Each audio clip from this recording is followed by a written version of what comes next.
Yo venía de San Juan, estudiaba en San Juan, ingeniería, desde los primeros años de la década del 50, de 1950.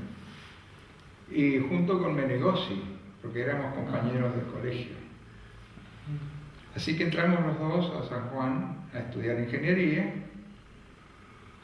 A Menegossi le tocó el servicio militar estando ahí, a mí no, de manera que en cierta forma yo me adelanté un poco respecto de él en el aspecto de la cantidad de materias que habíamos cursado. Pero prácticamente llegó un momento en que, a raíz de la revolución del 55 y que estábamos allí en la disyuntiva de ver cómo se reorganizaba un poco la universidad, que había caído en una situación muy particular, entonces surgió, y creo que por información de Menegossi, la información de que existía la posibilidad de estudiar física. La física, por supuesto, para nosotros era una cosa muy importante porque la consideramos como que era el fundamento de toda la ingeniería, de manera que siempre la habíamos tomado así como algo importante. Y tuvimos la suerte de tener en el primer año de física al doctor Loewe, que venía un poco como a San Juan como escapando de Buenos Aires, ¿no? De La Plata. Loewe era una especie de showman de la enseñanza de la física, era muy espectacular y además muy amante de la relatividad, etcétera, etcétera. Bueno, eran cosas que sonaban muy interesantes en ese momento. Él nos dio una buena base. Después se fue, seguimos con Física 2, tuvimos un buen ayudante de Física 2, nos despertó un poco quizá el amor por la física experimental, particularmente a mí, no tanto a Leonel. Bueno, y con ese motivo, cuando nos enteramos que existía la posibilidad de entrar en Balseiro, no se llamaba Balseiro, en el Instituto de Física de Bariloche. Bueno, decidimos, probemos a ver si nos aceptan. Bueno, presentamos la solicitud, nos aceptaron que fuéramos a Buenos Aires a la entrevista de ingreso.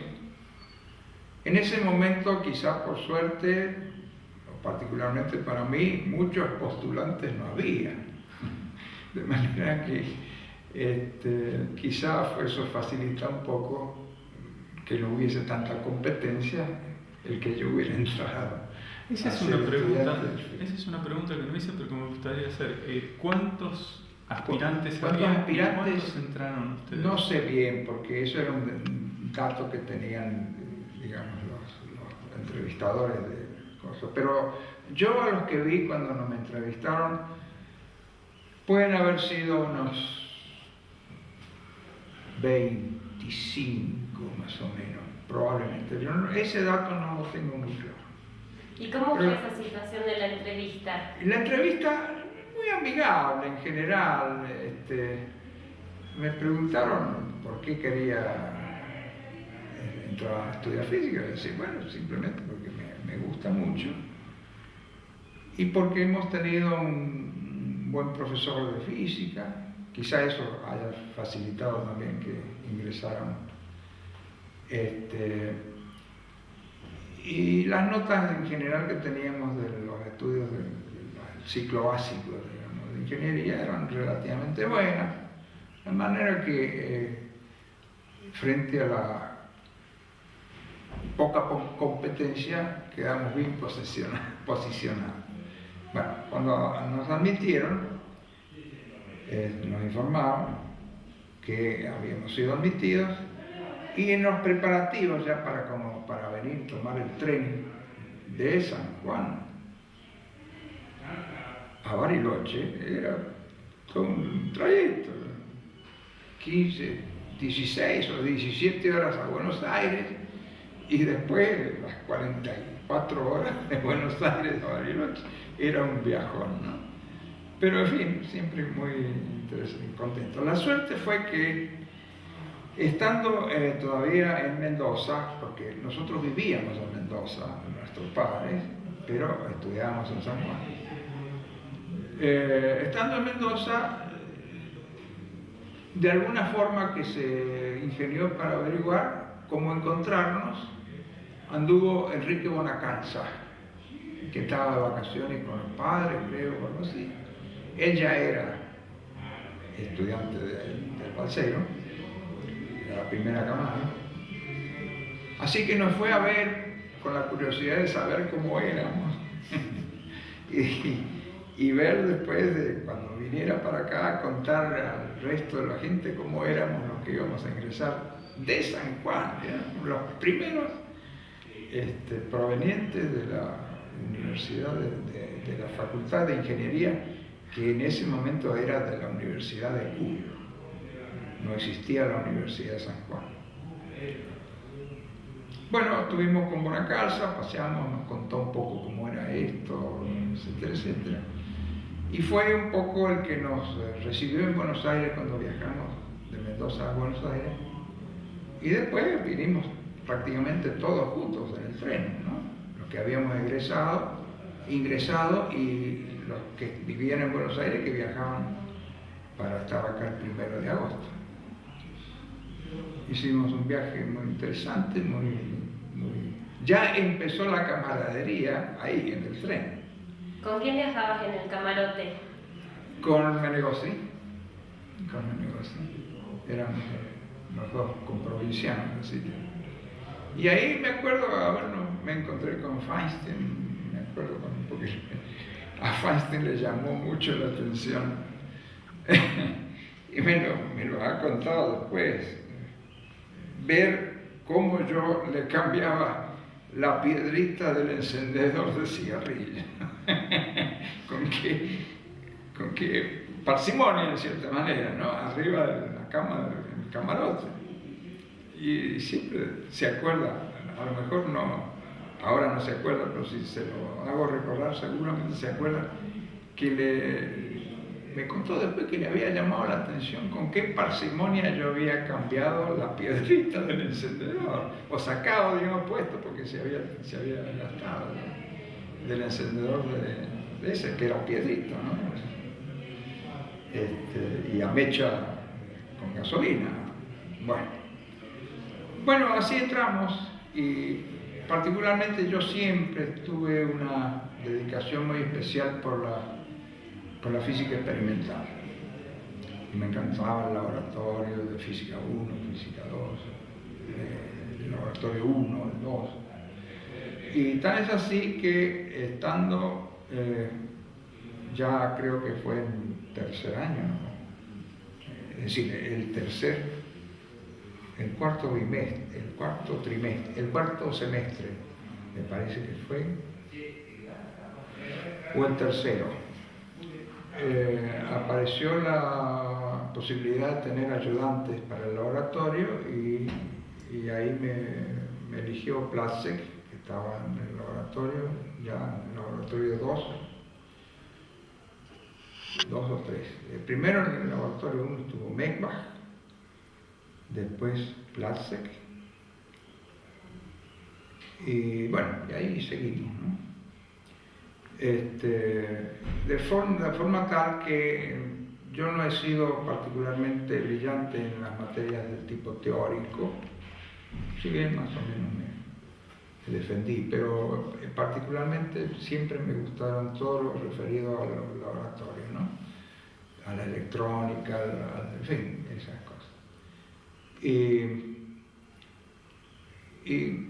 no sé por qué me saqué un 10 en Química 2, que en ese momento la dictaba Clara, ¿cómo es? Macmillan, ¿no? Clara Macmillan, la esposa de Macmillan. Bueno, cuando estábamos ya por hacer el trabajo final, como yo estaba siempre en los laboratorios y qué sé yo, entonces Maybach me ofreció que me preocupara un poco por el inicio de lo que en ese momento quería ser el Cockcroft o el Kevatron, que en ese momento no se pensaba que iba a ser ningún Kevatron todavía, sino en una fuente de iones distinta a la que él había desarrollado junto con Abele y es la que constituía aquella primera fuente, pretendida fuente de neutrones, con que se empezó en este campo. Así que me encargó que estudiara la cuestión de un nuevo diseño de fuente de iones para un acelerador. Y ahí fue cuando yo estaba en esa cosa que vino Barbenza y Maybach lo puso también a trabajar junto conmigo para estudiar el desarrollo de ese experimento, digamos, de cierta manera, era un experimento.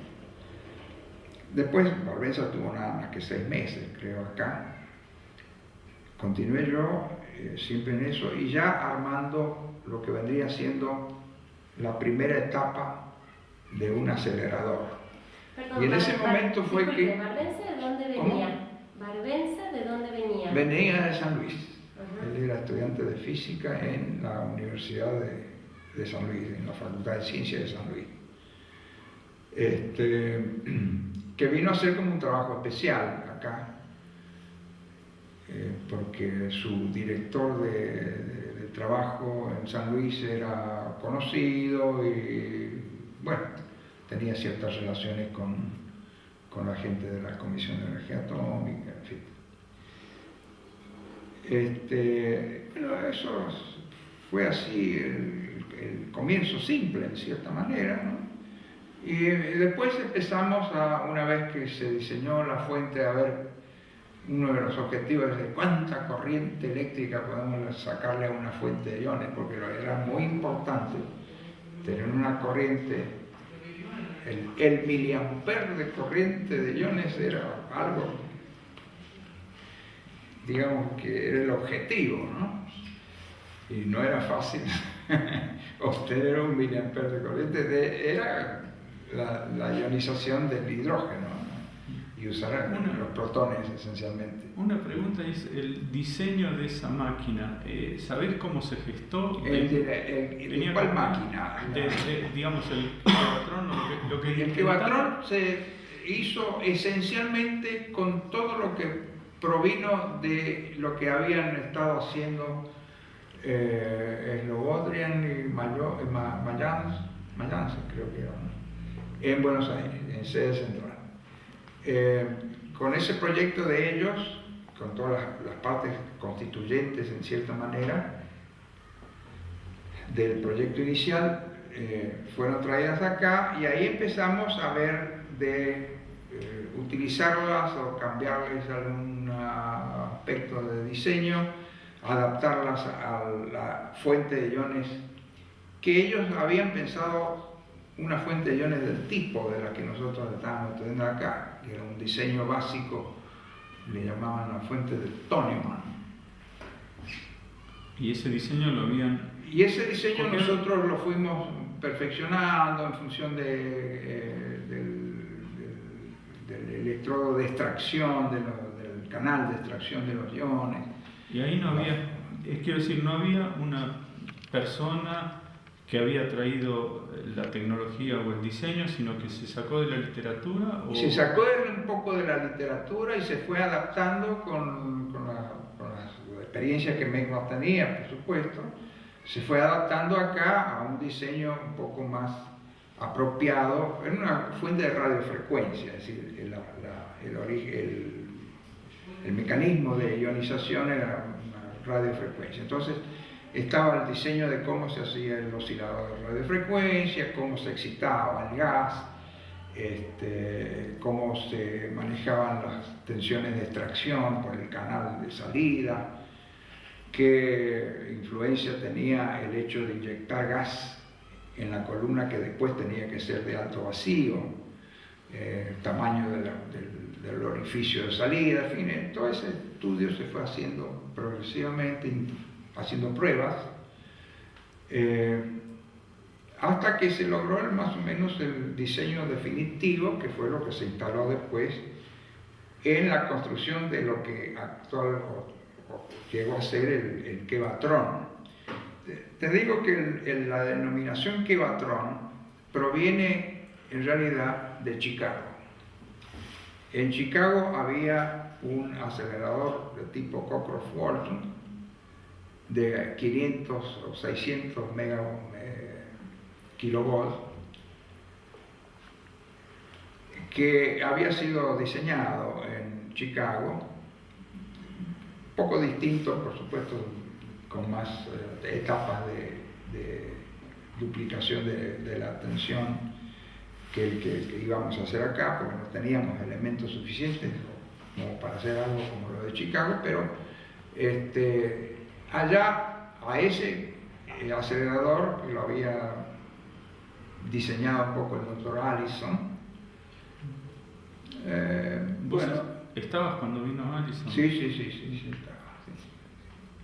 Entonces, allá le llamaron a ese diseño que hicieron ellos Kevatron. Y por lo tanto, a nosotros nos sugirió, miren, a ustedes llámenle también Kevatron, porque al final es porque 1 kilo electron volt es lo que está en juego, ¿no? Y bueno, nosotros por supuesto, como no disponíamos de elementos de suficiente